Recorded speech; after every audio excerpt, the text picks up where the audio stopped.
Hi, everybody. I'm Brent Stafford, and welcome to RegWatch special coverage of the Taxpayers Protection Alliance, Good Cop, Bad Cop, the counter-conference to COP10, the World Health Organization's Conference of the Parties to the Framework Convention on Tobacco Control, happening this week in Panama City, Panama. And joining us is David Williams and Martin Cullip, both from TPA. How's it going, gentlemen? Day 3, and we're chugging along. It's we're doing good. Yeah, great to be with you, Brent. Yeah. So, Martin, what is going on down there? Well, we still had these statements that we've been going through and looking at country statements to the WHO in the conference centre, and I spoke, I think, yesterday about the UK's conference. The speech wasn't very good. New Zealand spoke about harm reduction. We've had more, but the most important one we've seen so far is from St Kitts and Nevis, who kind of ambushed the top table at the convention by it started off saying, yeah, we agree with you, the tobacco industry is hijacking the term harm reduction, and then it said, but you should not dismiss harm reduction as a concept altogether, and we would like to present a proposal on Article 1D on setting up a working group to look at harm reduction, and so we can define it in more detail. And as they were speaking, the chair was telling them, no, please do. They were just cutting them off. But the St Kitts spokesman carried on. He said that harm reduction in other areas is accepted, HIV, AIDS, drugs, and other areas. And he said, I was the Caribbean go-to person for harm reduction, so he was drawing a parallel between other areas of policy and saying we would like to propose this decision on Article 1D. And they tried to cut him off twice, but he came back and said, no, we will be proposing this thing. So it'll be interesting to watch that and see if it happens. There was nothing in the journal this morning, which gives you rudimentary minutes of what went on the day before. There was nothing in that journal minutes to mention this intervention by St Kitts and Nevis, but apparently it was backed up by Guatemala, and in one of the bulletins today, because for some reason Global Alliance for Tobacco Control brought out 2 bulletins today, and in one of the bulletins Guatemala got a Dirty Ashtray Award for supposedly bringing back agenda items which they thought were dead, and for wasting time wasting. So I think some sort of gauntlet has been thrown down by St Kitts and Nevis and Guatemala, and hopefully they'll follow through and get support, and maybe we can get a decent conversation going about harm reduction at the top level of the WHO, as it should be. Yeah, and Brent, let me just jump in here, because let's look at what they said, and I think it's really critical about what they said. First of all, about the tobacco industry interference. So, here's a country that is really going out on its own at this point, right? And to say tobacco industry interference shows that they're not defending the tobacco industry. I think that the World Health Organization thinks that everything that is happening in tobacco harm reduction is being financed, is being backed by the tobacco industry. And for them to call them out specifically, brilliant, because I think that's what we want to hear. And then they talk about this working group.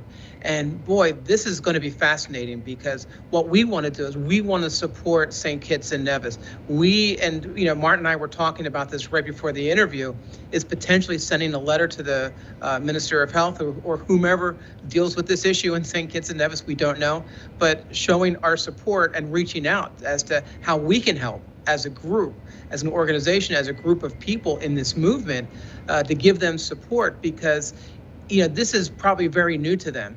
And for him to talk about harm reduction in other areas, it really brings up this idea of governments do embrace harm reduction, whether it's seatbelts in cars, electric vehicles. That's supposed to reduce the harm to the environment. And governments are spending a lot of money to have electric vehicles put out there. And we're saying is do the same for harm reduction when it comes to tobacco. If you're really that interested in reducing harm, look at these products. So again, the St. Kitts and Nevis speech, and Martin talked about this, how they were cutting this gentleman off, and they don't want to hear it. They don't want to hear dissenting voices. That's why they're mad that we're here. That's why they're mad that we have such a strong presence on social media. But boy, I didn't think, that on Sunday leading up, the day before COP starts, I didn't think that St. Kitts and Nevis would be talked about so much during this week, but I'm glad they are, and we have to show them support. I just want to add that what they were calling for, like David said, was a working group to be set up. I mean, that's really what the WHO should be doing. A working group would be for any of the parties to join, to have a conversation about these products and to look at the science in an objective manner. And that's all anyone really wants, is just for that to happen. Unfortunately, the WHO has been incredibly resistant to that, but it seems common sense. What St. Kitts and Nevis are proposing is let's have a working group. Let's look at the science. Let's look at the evidence in an objective manner and come to a solution which could be good for public health, whether that, whichever way that is. Yeah, what I'd like to see coming out of that is like a hashtag hypocrisy of harm reduction, because that's really what they're pointing out to the WHO, is that your stances on harm reduction is hypocritical unless you accept tobacco harm reduction too as well. Absolutely. And what I'm looking to come out of that, in addition to that, is other countries going, wait a second, we can talk about this. That there are other countries that St. Kitts and Nevis started the discussion. Now, Guatemala supported it. And what are the next countries that are saying, wait a second, well, we can talk about this at the World Health Organization? So that's why I think a working group is critical, is to form that, because who knows how many countries are like, finally, we can talk about this. So again, it's a small beginning, but it's a beginning, right? I mean, we have to start somewhere, and, not to use a cliche, but the journey of 1,000 miles does begin with the first step. It's a good cliche. I wanted to bring up that listening to the opening session, they refer to each other, or at least the top people, as Your Excellency. What the hell is that all about? Well, just, Martin, before you say anything, I want everyone at TPA and Brent, I would like for you to refer to me as Your Excellency. It's a wonderful title, and I think I'm going to have business cards made up, and I think that's the only way I'm going to respond to somebody if they call me Your Excellency. But obviously, it's an ego-driven thing to have these, titles, and it's absolutely ridiculous to have someone refer to anyone else as Your Excellency. But it shows you the hubris of the World Health Organization. Martin? Well, it's just a stiff thing, isn't it? That's the thing. They don't seem to be able to relax very, very easily, and coming up with these highfalutin terms. I don't know. I'd feel uncomfortable in that environment. I like to just sit down and have a chat over a beer with someone, not stand on ceremony. But they obviously like the ceremony. Maybe it gives the aura of power and gives them a bit of a kick. I don't know.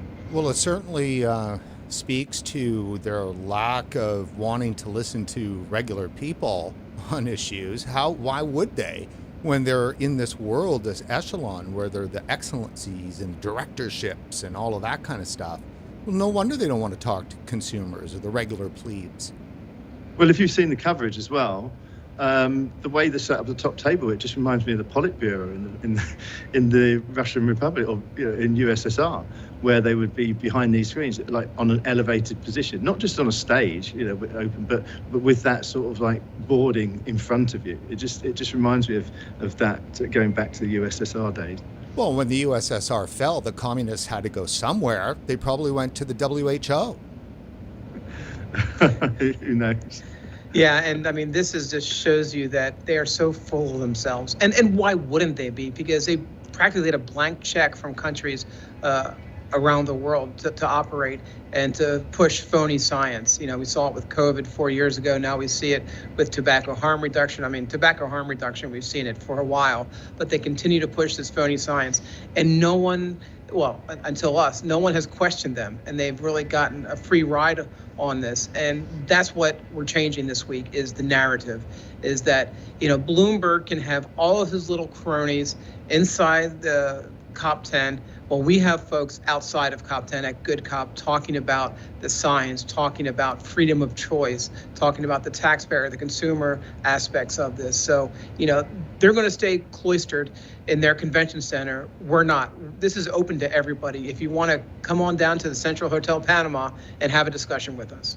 I really did like what you said yesterday in yesterday's broadcast, that TPA is living rent-free in the heads of the WHO. Yeah, we absolutely are. And when they mention us on webinars, they know we're here, and they're not happy that we're here, and that makes me happy. As a kid from Philly who, was disappointed by sports and a lot of things growing up, it's great to see that I'm inside someone's head and that I'm making a difference.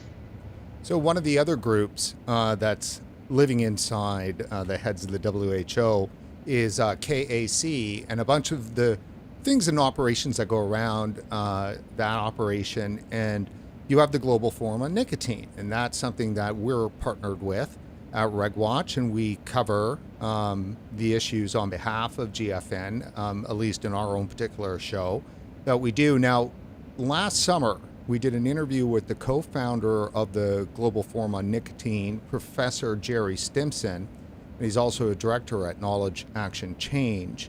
And he's one of the founders. I mean, he's old school, the original harm reduction battle around drugs.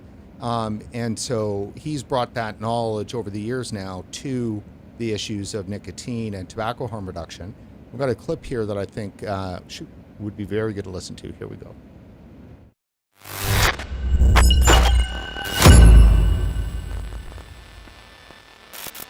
Confession of conflicts does not lead to absolution.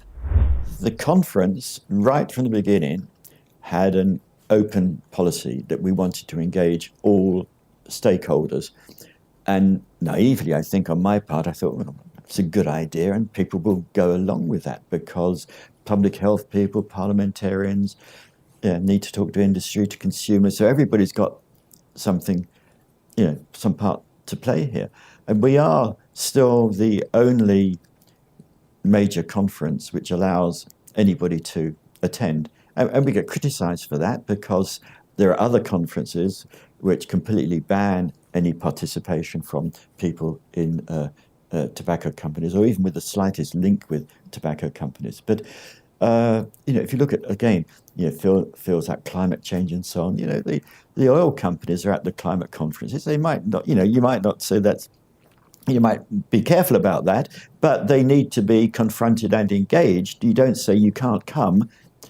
You've got to engage with them because you want them to change. So it's always been my philosophy to engage all stakeholders.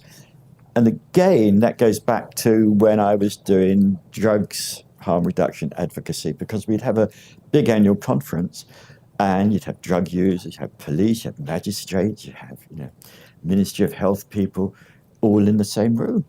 And often they had not talked with each other. Was there a comparable boogeyman?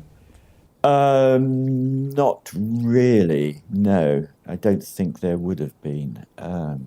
Not in the same way that I can think of. But there were fascinating conversations. So you'd have like a drug user and a judge talking, or sharing a platform. And kind of why not, is my view. And I've seen fascinating conversations here between people who in their usual life would never have been able to come face to face and have a chat. And so I'm a great believer in getting everybody around the table. But there are people in tobacco control who don't believe that. There is an international legal convention on tobacco, the Framework Convention on Tobacco Control, and there's an Article 5.3 which tries to keep tobacco industry at arm's length from public policy. Good. Argues for transparency in dealings and so on and so forth. But it's been overinterpreted by many in tobacco control to mean that nobody should have any contact. It really only applies to governments and government agencies, but there are some in tobacco control who apply to all and sundry, which is a mistake. You can't, yeah. Let me ask you this question, because COP10 is coming up later this year. I would imagine that India is prevented from going. So is China, Vietnam, all of the governments that make a lot of money with their tobacco monopoly. Are they welcome at the WHO? They are welcome because they are signatories to the convention. I mean, these are countries which have major, sometimes, the owner of the tobacco industry in their country. And, as is the way with international meetings, people try to forget that or put it to one side or whatever. But yeah, it is bizarre that you have countries which own tobacco companies who can come to this meeting, which is tobacco and says there should be a division between governments and tobacco. But, there are ways that people in their minds can kind of ignore that, in international fora, because they're not going to say to China, don't come, not going to say to India, don't come, because they need to be there. Professor Stimson, if you had an opportunity to send a message to the delegates at COP10, what would that message be? That there are 1 billion smokers. Hasn't changed much in 20 years. We've tried lots of things to reduce smoking and had some successes, but 1 in 5 of the adult population still smokes. We've got to focus on smoking, not on tobacco, and we've got to look at the opportunities that are provided by the shift to non-combustible ways of using nicotine, to safer nicotine products such as snus, heated tobacco products, e-cigarettes, nicotine pouches. These products are opportunities. They are not threats.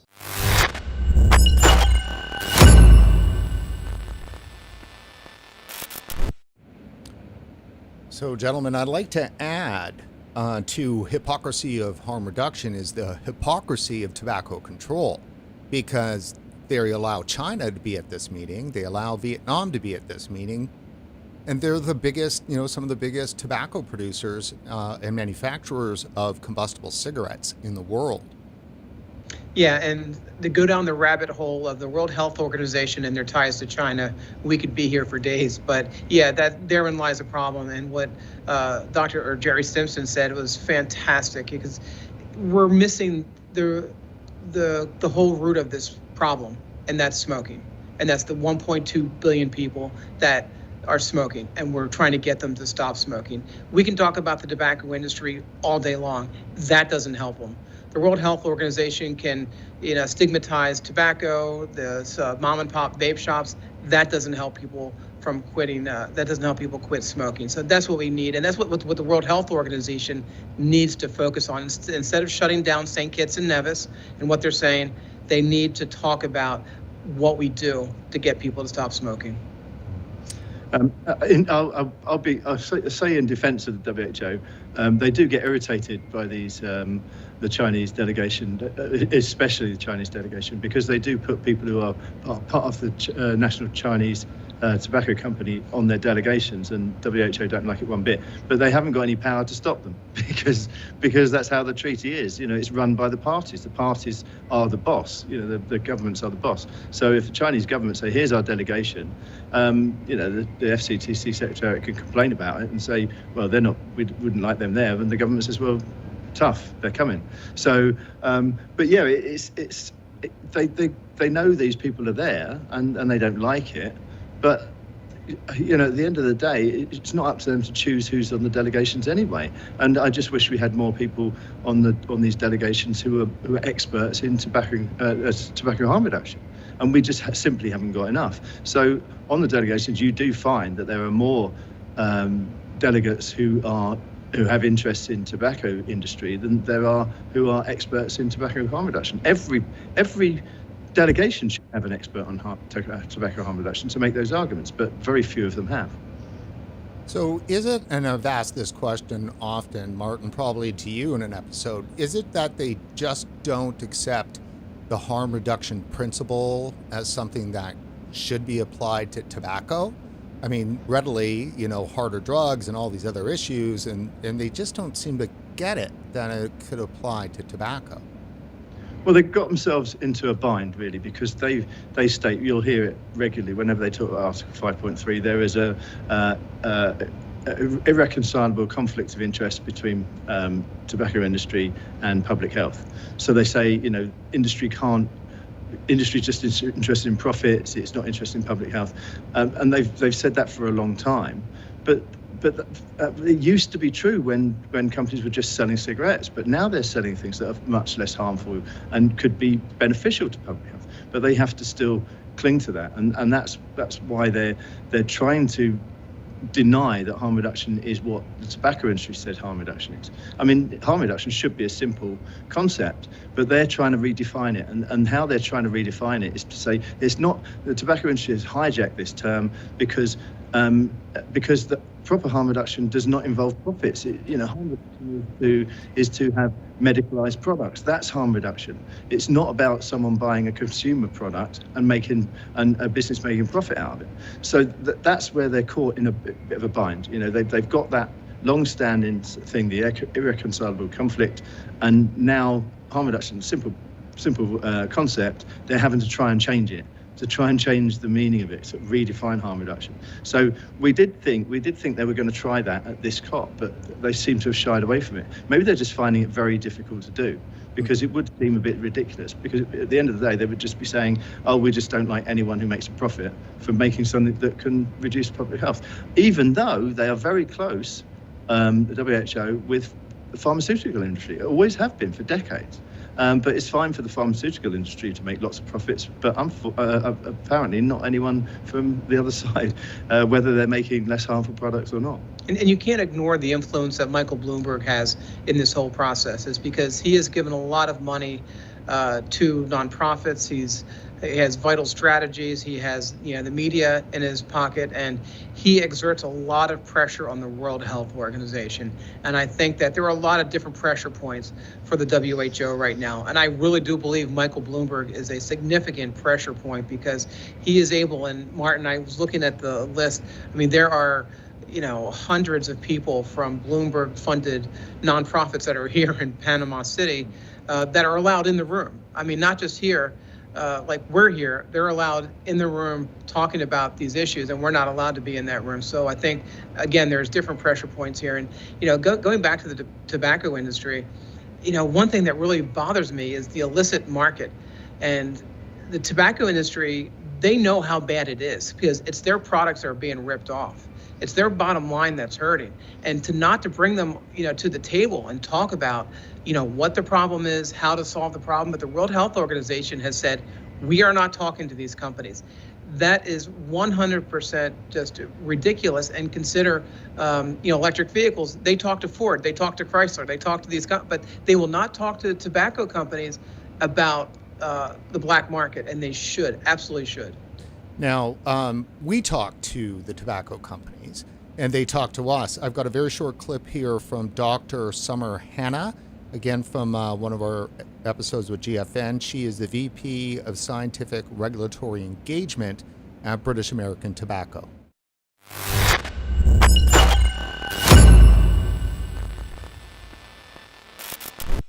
That's tough. I mean, I think the thing that I think about the most is the elaboration of harm reduction in Article 1D. That was, I think it was discussed yesterday. Every country agreed to that. And that's a promise to be, followed up on, to figure out what's the opportunity to say, we've got these products here, we've got that opportunity for harm reduction. And that opportunity is a wide variety of consumer choice-centric products to move away from smoking. And that's how we deliver on our smoke-free ambitions globally.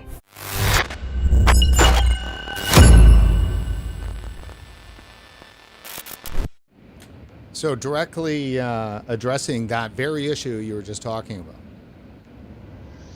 Yeah, this Article 5.3, which is constantly misapplied, basically it means if you talk to industry, you should be transparent and let people know you're talking to industry and about what you're talking with them, what you're talking to them about. But it has got to absurd levels. So, for example, in the UK, there's this big issue. Everyone's complaining about disposable vapes are being just thrown in the trash, or they're just being left on the road, and they're talking about this is really bad for the environment. This is terrible. We need to do something about this.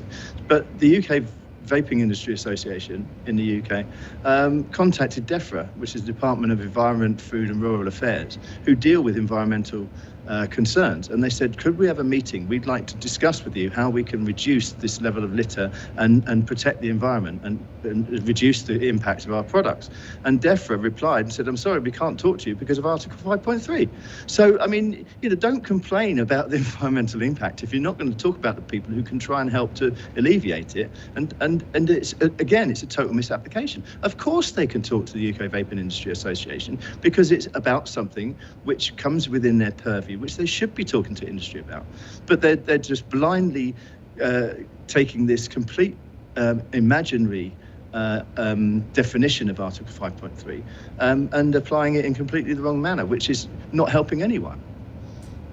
Now, we didn't pre-plan this, Martin, or with David, the clips that I had, because we didn't. And it just seems to be that every clip that I've got is addressing what you guys are talking about. Because we have Dr. Colin Mendelsohn from Australia, who last year, when he was trying to deal with the disposable issue in Australia, the same thing, put together a group of people and companies that, that are experiencing the refuse business, and went to the government, and they wouldn't talk to them. And it was quite a mess. Here's another clip.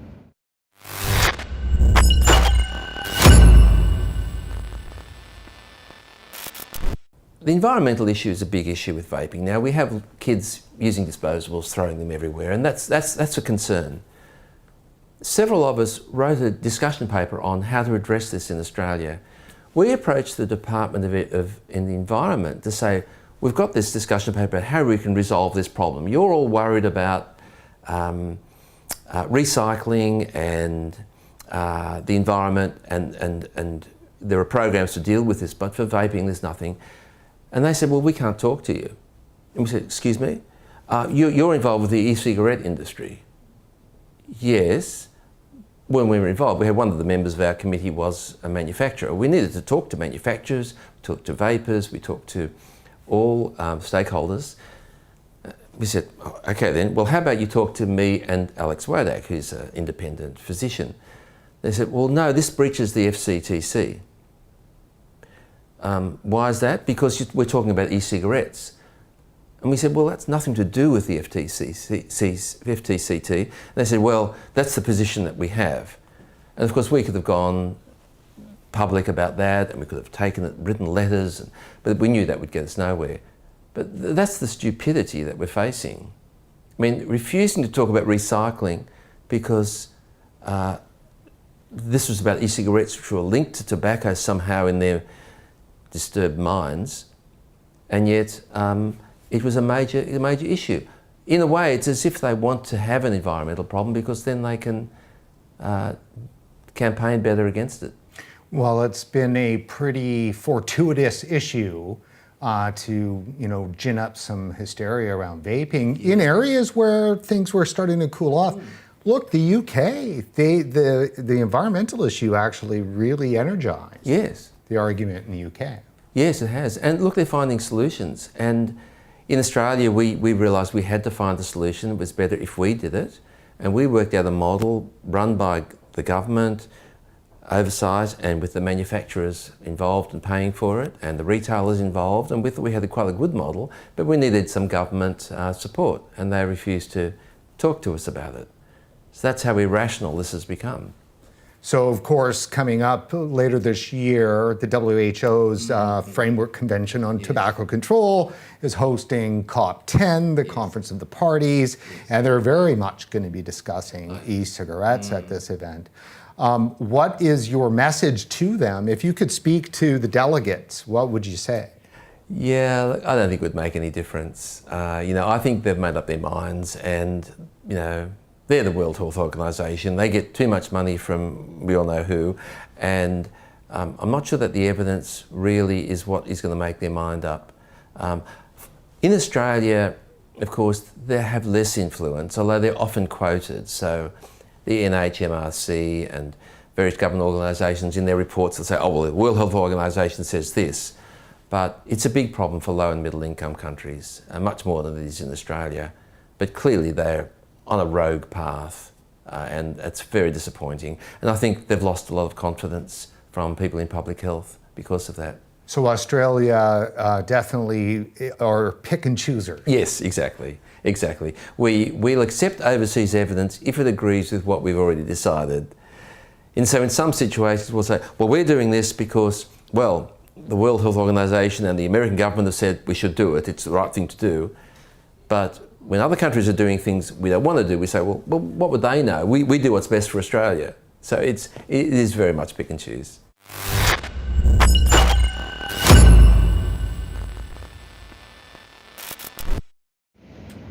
Pick and choose, gentlemen. Wow. So we've all seen the game show Jeopardy, right? We know how the format works. This is what it reminds me of when the WHO comes up with their science is they have the answer and they're just looking for the question. And every time I hear Dr. Mendelsohn or anyone talk about this, any of the doctors, this is what I'm reminded of is Alex Trebek and the game show Jeopardy. Yeah, it's uncanny that he's recounting there the exact experience that I've just said that happened to the vaping industry in this country. And it's important to say that Article 5.3, whether you misapply it or not, doesn't apply to the vaping industry. It applies to the tobacco industry. But they're trying to say, and they're trying to apply the Article 5.3 to the vaping industry equally as they did with the tobacco industry. So they're just like it's a trickle, drip effect of slowly and quietly, moving Article 5.3 to cover independent vaping companies as well as tobacco companies who just happen to make some vaping products as well as cigarettes. And Brent, one last thought on this is that look at the medical industry, that there was a lot of medical waste, right? With blood transfusions, surgeries, they have figured out a way how to dispose of this, right? Because you wouldn't have a government say, well, there's a lot of waste, you can't perform surgery, you can't do blood transfusions. The medical industry found a way to deal with this. The vaping industry is working on this, and they will find a way to address the environmental concerns. So you can't throw away vaping just because there happens to be a temporary environmental problem, because this will be solved. There will be an answer to this. So let me ask you this. It's going to take us off in a different direction. Do you think that these tobacco controllers don't have any room in their heart for redemption? Is that it? Like, is there a resentment, some angst, hate against tobacco industry and the users of tobacco products? I think it's more directed towards the industry. I really do feel like they feel bad for the people that are addicted. I think it really is focused on the tobacco industry itself, and that's where the education is lacking with the WHO folks, is that they don't realize that some of these are mom and pop stores, right, that are coming up with these selling vaping devices and liquid. And yes, the tobacco industry has a big stake in this, but I think I said this yesterday or the day before, is that you have someone, whatever country they're in, smoking 2 packs of cigarettes a day, and they go to a store and they see a way to stop that. They don't care if big tobacco is the way to stop it or if a mom and pop vape store is the way to do it. But the World Health Organization is so fixated on the tobacco industry that I really believe that's why they have so much hatred in their hearts, and why they're doing this is against the industry.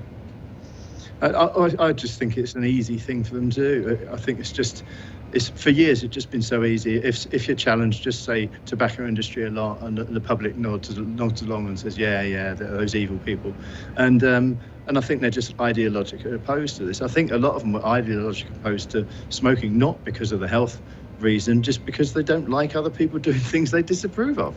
And I think that same attitude has transferred over to vaping, and I don't think they're looking at the public health thing about vaping. I think they just see people escaping their punishments from before, and they just despise that and think, they're meant to quit the way we told them to. They're not meant to be doing this, and now they're kind of saying you haven't really quit, and trying to treat all the products exactly the same way by way of taxation and bans and all the other procedures. In a way, it feels like what vaping represents was kind of slipping out from the grips of from their grip, right? And if you look at the timing, it was 2003 when the Framework Convention on Tobacco Control was basically finalized, and it took a couple of years to get all the countries, the 192 countries or so, to sign on. So it was really in 2005 when the treaty finally went into effect. And it was then only just a matter of a couple of years, and vaping pops on the scene, like literally within just a couple of years. So the whole history of the Framework Convention on Tobacco Control has had their plans thwarted by the vaping industry almost from day one. But it could have been so different. If they'd have embraced vaping when it first came out, then everything would be going quite well, and we would be seeing massive declines in smoking. And they also wouldn't be being assaulted by consumers, because I speak to consumers and they're incredibly passionate because they know these devices save their lives. They've seen their health improve, and remember, they're all former smokers. And you speak to them, and you say, "Why are you so passionate about this subject?" And they said, "Because we got screwed over by the WHO and others making us quit smoking. We did that. We did what they told us to do, and then they're screwing us again." And that's why they're so passionate. They fight for what they believe in, for something that helped them, and they cannot believe that this is actually happening to them. They've done everything they've been asked. And why didn't the WHO welcome these products in the first place? If they had done, we wouldn't be in this fractious situation we're in now, and we'd be seeing much better public health outcomes. I'll tell you why, Martin. I'll tell you why they didn't shut down this, because it takes away their existence, their reason of being, right? Is that if they acknowledge that vaping, would reduce harm, then why are they in existence? Why do they have, so I think they're just trying to justify their existence. And, at some point, we're going to see this mission creep will be doing other things. But no, I think that they're afraid. They're afraid of this, because if smoking declines, if these products are readily available, they have nothing to do. Their existence doesn't make sense anymore, so that's why they're continuing. Yeah, we've got experts here who are consumers, consumers with day jobs, and the journeys they've made to come to Panama are astonishing. I mean, I thought I had hard done by. It took me 18 hours to get here, but we've got people who said 28 hours. One guy took 36 hours to get here just because he wanted to make his voice heard. These people will crawl over broken glass to make their voice heard. And these people, they're never going to stop. They're consumers who are really unhappy about what the WHO is doing. They're not going away. What the WHO does, they will always be here. The consumers will always making these points and saying, these things saved our lives. You have to incorporate them into public health and recognise tobacco harm reduction as a way of helping people to quit smoking. I've got the agenda here for today's activities down there at Good Cop. What else can you tell us about what happened today at the counter conference? Well, there was actually big news that came out of the counter conference, is that we were informed that the Ministry of Health was checking the hotel to make sure people weren't vaping, or that people weren't handing out pamphlets talking about the benefits of vaping and tobacco harm reduction. So we actually had a little bit of a concern, that because people in our conference were vaping. Now, we asked them to step outside the hotel and vape, but to have the government step in and, listen, it was a threat, right? Because they said they would shut down the conference and they could find the hotel. This is not a tactic that we should be seeing in the free world. This is a tactic that was used on us today. And as the head of this conference, it really freaked me out to have a potential problem with the government. And listen, everyone complied. Everyone understood that these are the laws of Panama and this is what you do. But it was a little tense for a couple of hours. So, yeah, hold on one sec. I just want to make sure I got that. So there was the vaping, that's one thing, but then also the sharing of information that was positive towards vaping was also an issue for the government of Panama? Absolutely, and Martin actually has can talk about that. Yesterday, apparently, the Department of Health, public health team of the Metropolitan Health Region kind of raided 4 hotels. And the reason was because they found out that 4 hotels, and there was a complaint about the distribution of pamphlets and T-shirts focused on the consumption of tobacco and its derivatives, which according to international laws is not acceptable because it affects the public health of the population. Now, we know people who were in them hotels, and they said these pamphlets were merely, things materials they printed to hand out to delegates to say, dear delegates, please consider harm reduction, please consider these points and look at harm reduction in a different way. They were tools that are perfectly reasonable. When you come in here to make your voice heard as a member of the public. They won't let us in the building, but at least people were bringing pamphlets to say, look at it a different way. Here's our point of view, please read. And the Department of Health raided 4 hotels because those pamphlets were being distributed, and said it's illegal. I mean, this is astonishing, really. I mean, what can you say about that? I don't think we've seen anything like that since the 40s. And there are no words that can express the outrage to that. It's just incredible.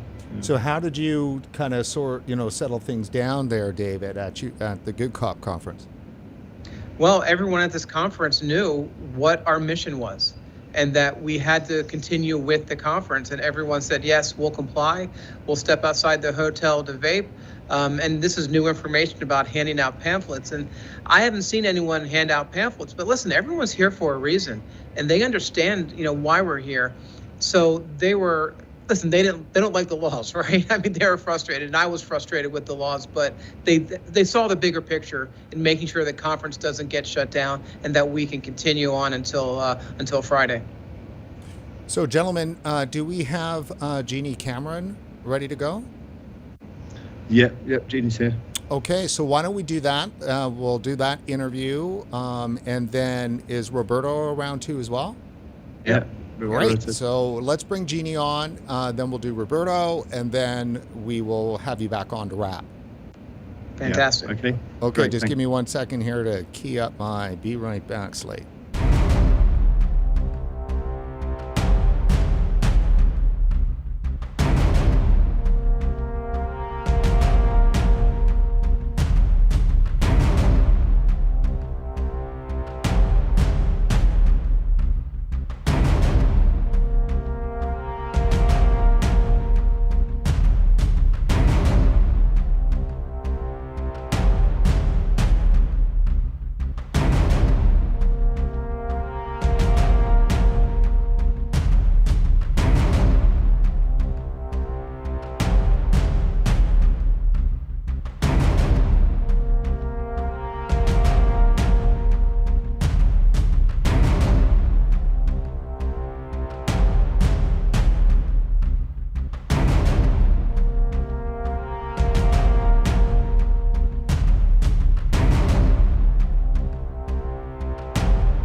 Hi, Jeannie. Hi, Brent. How are you? Good, thank you. So we have Jeannie. It is Jeannie, isn't it? Yes. Yes, Jeannie Cameron, CEO, Managing Director of JCIC International Consultancy. Is that still? That's still correct, yes. That's great. And former Vice President of Regulatory Engagement at Juul Labs and former Head of International Advocacy at BAT. Yes, all correct. Well, there you go. So, Jeannie, the last time we spoke was in 2021. Let's kind of start first with, there's been a lot of development since then. What's your assessment on the way in which tobacco harm reduction has been embraced in, say, UK, US, and so forth? Well, I think things have certainly moved on in terms of tobacco harm reduction in a general sense, pushed largely by consumers who see the benefits in the products and see how it's helping them. I think we've seen some setbacks too in the UK recently with a proposed ban on disposables, which is a step back. But I think I would take it back to why is all this happening?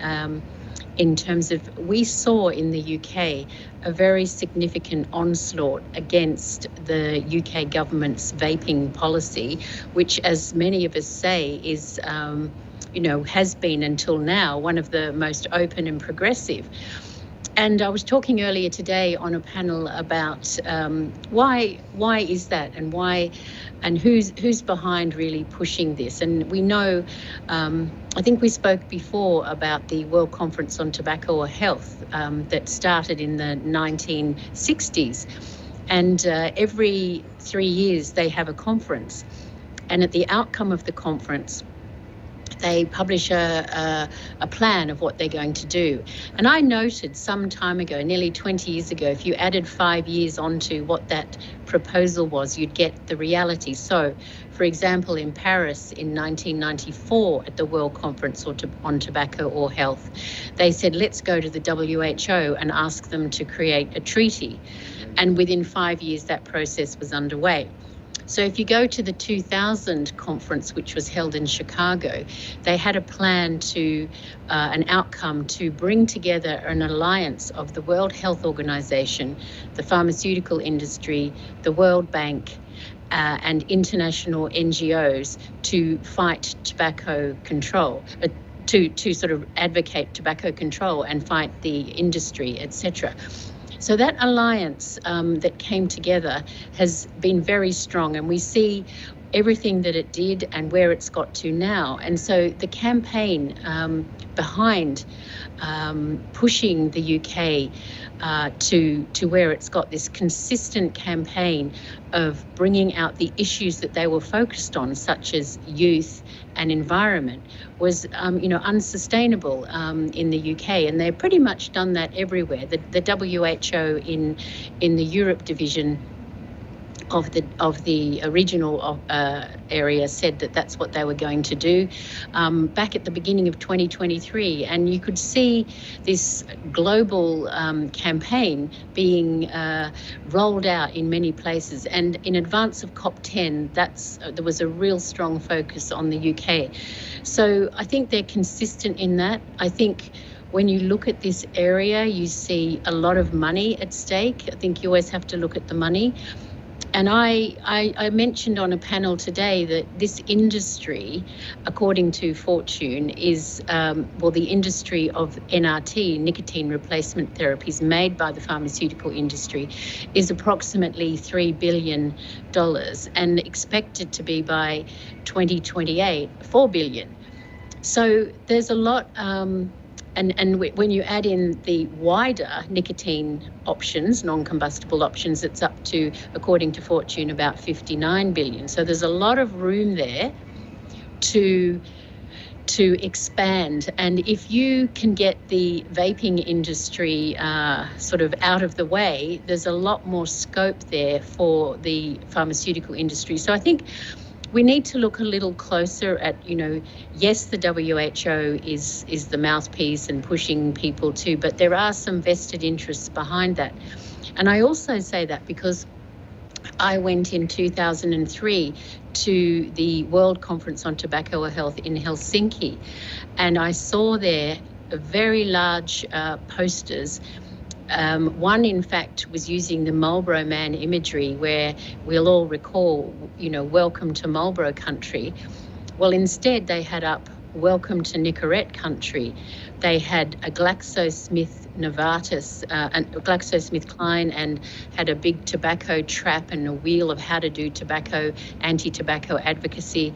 And I think we're pushing on something that is real for consumers and is really working for consumers. But when it comes to these other vested interests, it's not, they say industry interference. Well, where exactly is that industry interference coming from? And I'd question that. And I think we need to be more open-minded about that and really point the finger at, it's interesting in the UK, where what has just happened with disposables, because allegedly, they're getting in the hands of kids. The figures are still very low because some are only just trying them rather than actually long-term users. But you can still go into a chemist, a pharmacy in the UK, and legally, without parental consent, purchase nicotine products with flavours called cool fruit if it's a nicotine replacement product. And yet, there's no finger pointing at all at those nicotine options as non-combustibles. It's only focused on the vaping industry. And I think that, we have to question some of the motives behind this and why the tobacco industry and the vaping industry and consumers and everybody else is being excluded. It's interesting. are you saying then that while WHO is a mouthpiece, they're not really the power behind the push against nicotine vaping products? Well, I don't know absolutely for sure, but you can actually see that there definitely is an alliance. That was agreed in 2000, which is more than 20 years ago. That was an outcome of the conference, as I said, in their declaration at the time. Yeah. And I think, therefore, you have to see that, the pharmaceutical industry has a lot to lose from the success of vaping products to, as a cessation product. You look at the FCTC itself, and there is in Article 14D, there's a requirement there for national governments that have ratified the treaty to ensure that their national tobacco control programs include pharmaceutical products. So in a sense, they kind of bought that part of the treaty, and what more clever strategy could you have than to have the pharmaceutical industry have tobacco control activists, international NGOs, and the WHO being part of your machine for mouthpiecing your products that you wish to sell. Right. I'm looking very scathingly, but I think we look at it like that. Yeah, no, and Jeannie, I do remember you mentioning that in our interview in 2021, but I didn't get a chance really to follow up much because it's really hard to do. But this is the organization you're talking about. Is there then another one of these conferences coming up soon? There was one in 2021. Yes. Well, interestingly, I went to the one in 2018 in Cape Town, and the declaration there included, very interestingly, a line which actually supported tobacco harm reduction. However, it was crossed out by a pen, and all the copies were laid out on the table for people to pick up. So if you look online, you won't see this harm reduction support line included there. Now, I took that, because I still have that copy, I took that to the then head of the Framework Convention Alliance and asked, why is this crossed out and what happened? And he said to me that there was, within the Framework Convention Alliance, which is now called the Global Alliance on Tobacco Control, but he said that, there are an amalgam of many smaller non-government organisations, and not all of them were in agreement with that particular outcome to support harm reduction. And I thought that was very, very interesting. So you've got division in the international NGO group, but at the moment, clearly, the not supporting tobacco harm reduction side is still clearly winning the debate. But it definitely was there. And it doesn't exist on online versions, but the versions that were handed out in Cape Town include that with a pen mark through it for all the delegates or all the people there to pick up. So I do think things can change and will change, but I really think consumers are at the heart of, through their personal stories and what they can do to ensure that national governments, who really are the decision makers, can get that information and start to change things. We have seen change, and we will continue to do it, see change, in my view. Yeah, well, let's hope that happens. It was definitely disturbing, saddening to see the UK take such a big step backward. Yes, and the UK, I was really disappointed with the UK's intervention on the first day. It was like hitting the issue with a warm lettuce. It was just they could have said so much, and how it has benefited the UK and their open approach and the government's approach, or their stop to swap campaign that they're running, all of the things that the UK government do, not one mention. But you could say the same about the Swedish government, who is the only country in the world that actually is a designated smoke-free country, having less than 5%. And the Swedish government says nothing either.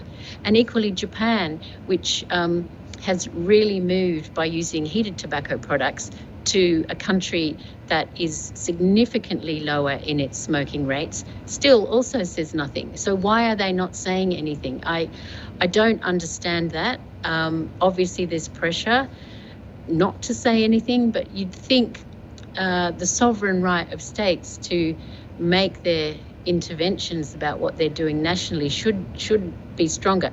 Actually, it's only Canada that I've, not on this issue, but on the opening of the public gallery debates that happened some while ago, Canada did stand up and say that this is not non-democratic, but it hasn't continued with that. But Canada has pushed back, and Cuba also pushes back as well on its industry liability issues. Well, let's hope, well, you definitely have your finger on the pulse, at least, of what's happening in terms of the machinations behind the WHO and its tobacco control operations. Jeannie, thank you so very much for coming on. We are going to, thank you, we're going to jump to a quick clip I've got of Roberto Sussman before he sits down in the chair. Thank you, Jeannie.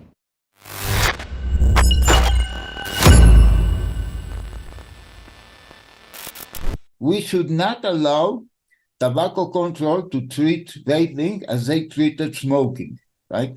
And this is, for me, a very important issue.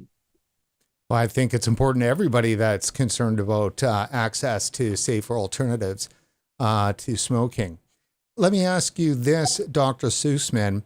What's your assessment of the World Health Organization's impact on your country? Well, you see, the World Health Organization has a lot of authority, right? Recently, because of COVID, people, I mean, even the political class are starting to think that WHO doesn't always hit it gives a good mark, right? And so, but nevertheless, for health bureaucrats, the health bureaucrats relate to the WHO as if you go to a small town and the Catholic priest will relate to the Pope, to the Vatican. And so it's a source of authority, but it has been captured by private interest. Like if you look at the funding of the WHO, a large share of it comes from philanthropists like Bloomberg, Gates, etc., or private institutions or special issue institutions, and the WHO has to respond to them. It's a political organization. This is what people have to understand. I think that this narrative of the tobacco wars, it's an obsolete narrative because the tobacco industry today is not the same as in the 1980s. In the 1980s, it was a real epopeical quest, a real battle against the tobacco industry waged by medics. By medics, it was really David against Goliath, right? But now that David has become a Goliath as well, right? So who is being harmed? They have been practicing a certain policy to address smoking, but who has been affected in this? The tobacco industry is okay. They are like Johnny Walker. They are okay. They have not been harmed. Tobacco industry is buoyant, and the tobacco industry is also moving towards harm reduction. And who has been harmed? The consumers, people who smoke, and now people who vape. We are the real. They say, oh, we battle the industry, we save the world from evil, whatever. No, they are damaging consumers. And they are holding to a narrative that is now obsolete.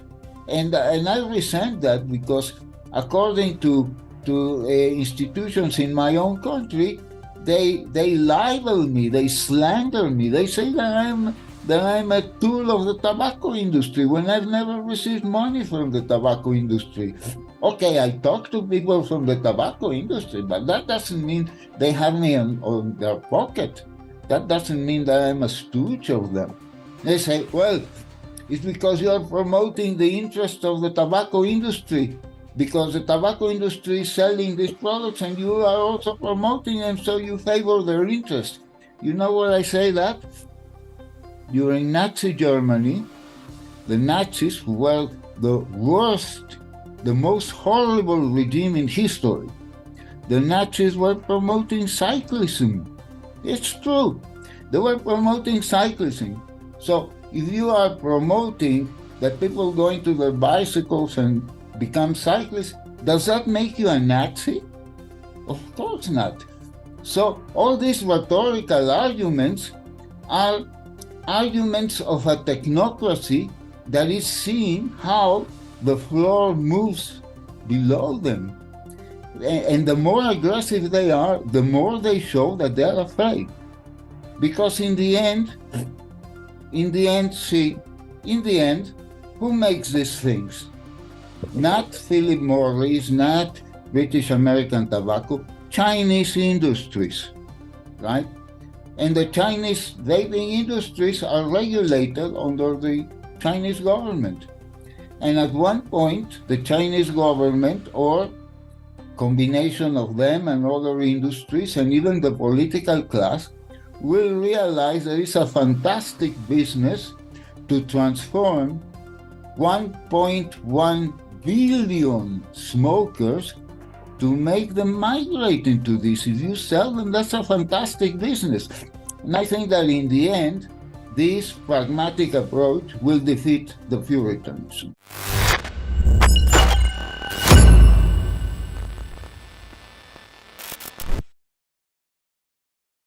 And joining us live from Panama City, Panama, Dr. Roberto Sussman. How's it going, Roberto? Hi, fine. I'm happy to be here, happy to be again in your program. Did you bring your pitchforks and torches down with you?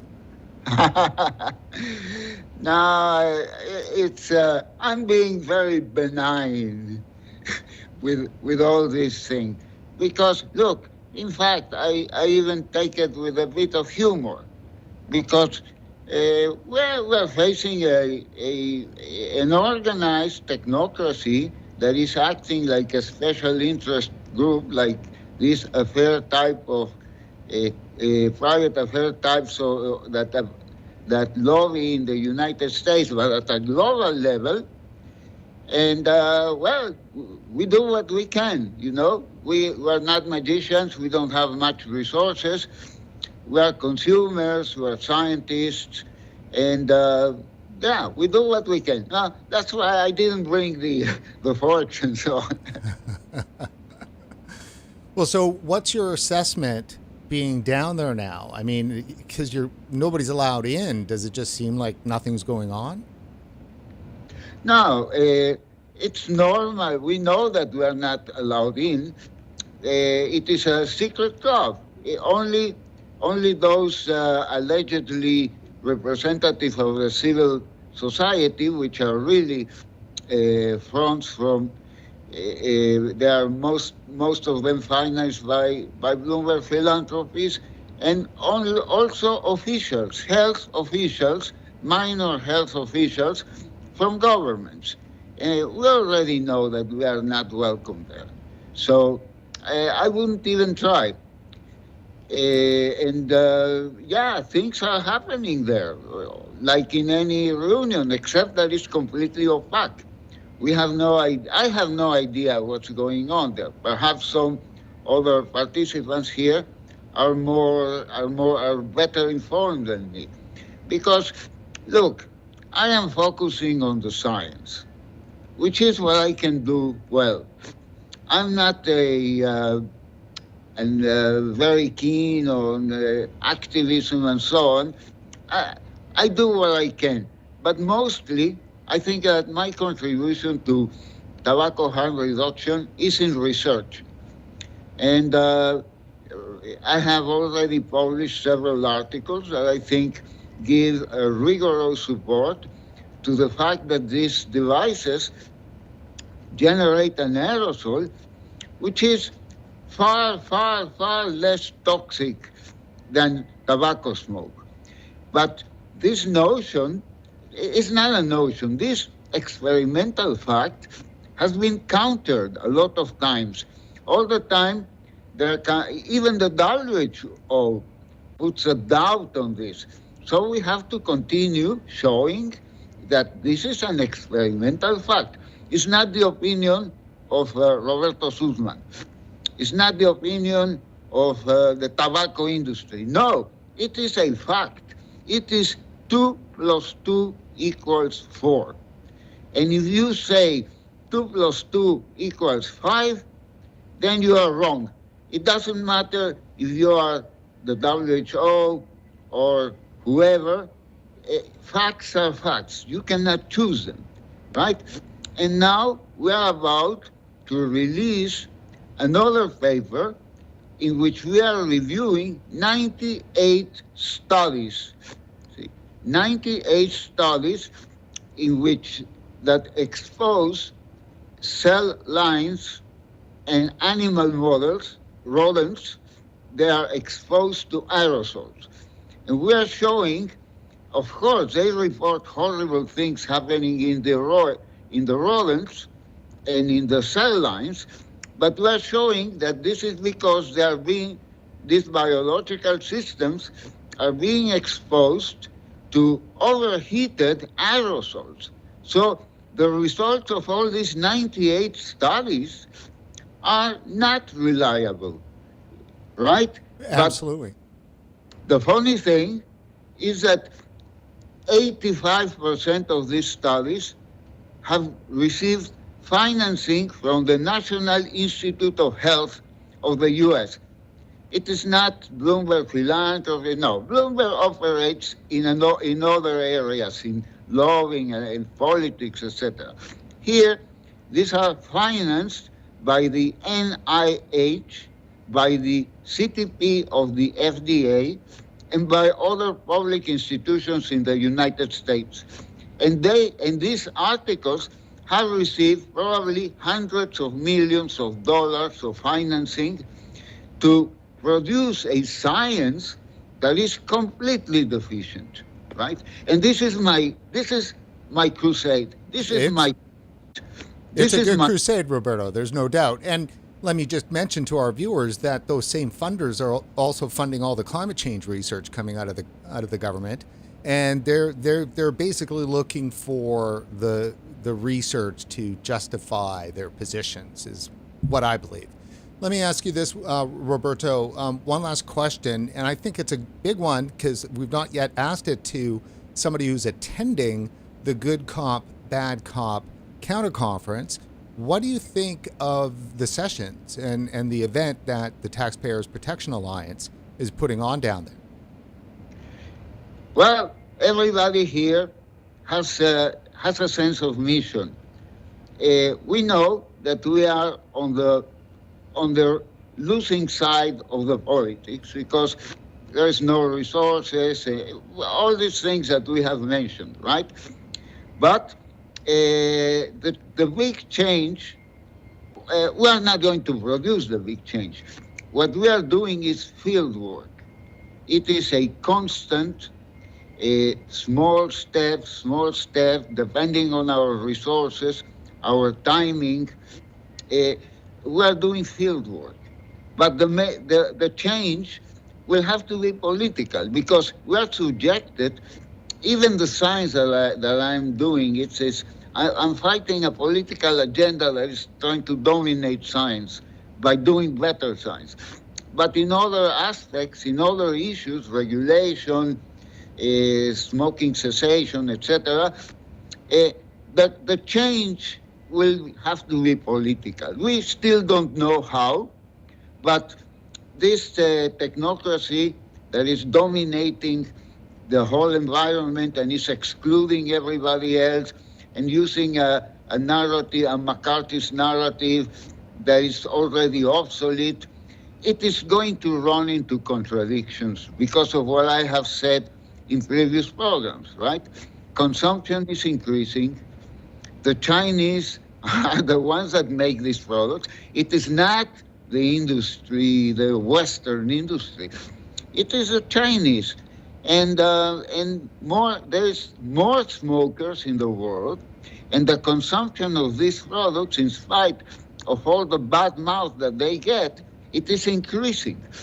And there's black markets. In Mexico, my own country, we have the same smoking prevalence as in 1999, right?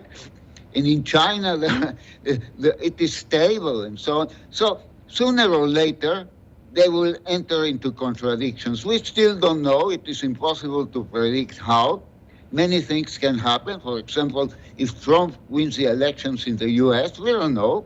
Maybe it's worse, maybe it changes, but it will be different. Well, right? There's no doubt. There's no doubt. And once Trump gets brought up in an interview, that's when we go to break. Dr. Sussman, thank you so very much for everything. All the times you come on our show, we really appreciate it. All the work that you do on behalf of tobacco harm reduction. So we're going to just hit our break slate right now, and then Martin and David are going to join us again for a quick close. Dr. Sussman, again, thank you very much.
Gentlemen,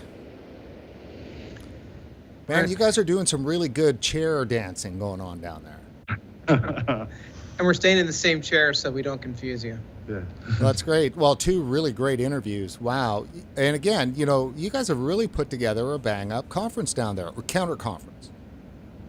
Yeah, I'm really impressed with the talent that we were able to get down here. Thanks to Martin and Lindsay Stroud. I'm sure you've talked to Lindsay a number of times to reach out to these folks and get them here in Panama City. And listen, these folks have been living this for many years, some for decades, trying to get people to quit smoking and, of course, bring in these products. And to bring them into Panama City and to have this counter conference means everything to me. And to have their support and to be really talking about this and getting the coverage. And Brent, thank you for giving us the coverage on this conference, because this is what we need. More people need to hear about what we're doing down here. Happy to do that. Martin? Yeah, I just keep saying it. I'm proud of the lineup we've got. And with Ricardo Pelosa turned up a bit late. We had him on our panel, on two panels today. It's great, a giant in this sphere, one of the real pioneers of research into harm reduction products, e-cigarettes especially, and it's great to have that sort of expertise given their thoughts. And we've had some feedback from consumers saying they've enjoyed the panels today. They've said they're fantastic panels, and I agree. There's some fantastic insights from different areas, people from policy, from academics, from doctors, and from consumers. And it's been a diverse crowd, but they've put together between them, and we've had people volunteer to moderate panels for us. Everyone's chipping in, and we've come out with a lot of content with some really, really good thoughts and policy ideas and just inspiration. So what can you tell us about tomorrow's sessions? Well, it's more of the same. We've split it into three strands. We have we have consumer sessions, we have policy sessions, and we have science sessions. And again, we've got a load of volunteers queued up to moderate our panels tomorrow. And And sometimes we have to tell them to, do the quick, come on, stop talking. They want to keep on talking about this. They're eager to talk about it because they care about this subject, and that's what I knew we'd get with the experts we've invited. We've got people who this is a passion. It's a passion for them, so they're happy to talk about. And when we go out for beers afterwards or something and have a chat, we're still talking about it. These people are passionate. Like I said about consumers in the last segment, these people are going to be around and they're going to continue to make these points and battle for harm reduction. So sooner or later, WHO is going to have to sit down and listen to us. Surely. Yeah, and I want TPA to be a catalyst for this. And we call it the Conference of the People, and we really mean that. And as Martin said, that a lot of people are volunteering to moderate the panels and to be on the panels. And during day one of the conference, when the World Health Organization didn't have their live stream, we had to adjust and change some things. And what we did, we just had a preemptive, panel. We just jumped on and talked about tobacco harm reduction in North America. Myself, Lindsay Stroud, we had Maria from Canada, and I love to see that people are taking ownership and leadership in this conference, because it may say my name behind us, but this isn't about the Taxpayers Protection Alliance. This is about the people that are here, the consumers that need these products, and really, just the science behind it. So again, just super happy that this is a true conference of the people.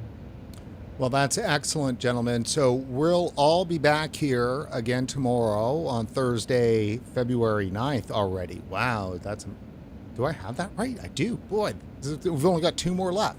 So please tune back in here at 4 o'clock Eastern tomorrow for another episode of RegWatch and the Good Cop, Bad Cop Counter Conference to COP 10.